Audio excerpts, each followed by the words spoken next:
Ili kulinda unyanyasaji wa kingono mtandaoni miongoni mwa vijana, shirika la watoto la Child Fund limezindua kampeni inayolenga kusaidia kuwalinda dhidi ya dhulma za kampeni mitandaoni.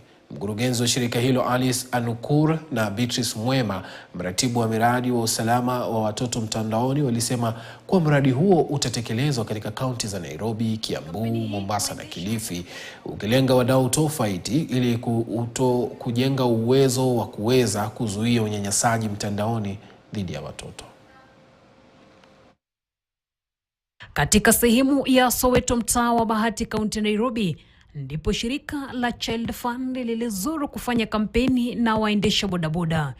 Wakiongozwa na Francis Maina, mwenyekiti wa waendesha bodaboda eneo hili, amesema wanafanya bidii kupunguza visa vya unyanyasaji wa kijinsia mtandaoni kwa kuzungumza na wateja wao. Kuna cases tunaenda tunapata, unakuta mtu mwenye anadhulumu watoto wetu ama watoto wenye wanaishi hii area sio mtu wa kutoka mbali, ni mtu wa hii area.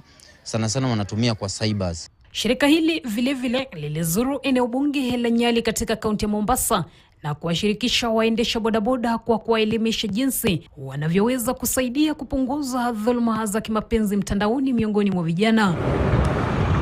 Miriam Kimemia, ambaye anafanya kazi na kituo cha watoto Mombasa, amesema tayari kuna visa ambavyo vimeripotiwa mtandaoni vya vijana kudhulumiwa. And we want to change the narrative because they've been identified as a group that contribute to teenage pregnancies, a group that contribute to insecurity issues, but changing that narrative and working with the Boda Boda group, then we can amplify the good that the Boda Boda can do within our community. Waendesha bodaboda nao wakikiri kushirikiana ili kukabiliana na visa hivi. Hii kitu iliniingia roho, nikapenda nikaja kuanza kuelezea wenzangu, sababu most of the time kule nyuma unajua bodaboda jina yao imekuwa mbaya.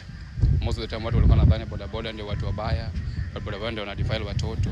So nilisema hii jambo inabidi tueneze ujumbe tukitangaza kisonga chini. Bernard Omolo, chifu wa Nyali, ameongeza kuwa kupitia ushirikiano wa mashirika hayo, visa vya unyanyasaji wa kijinsia vimepungua.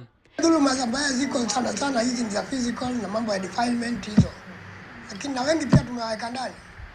Maana tukigundua tu umejaribu kucheza na mtoto, hata kama mwili yake imefura, lakini bado ako chini ya miaka 18, ukicheza na yeye ole wako, utaenda na maji. Sasa hizo kesi zimepungua kwa kiwango kikubwa. Wazazi wamehimizwa kufahamu kile ambacho wana wao wanatizama mtandaoni ili kupunguza visa hivi.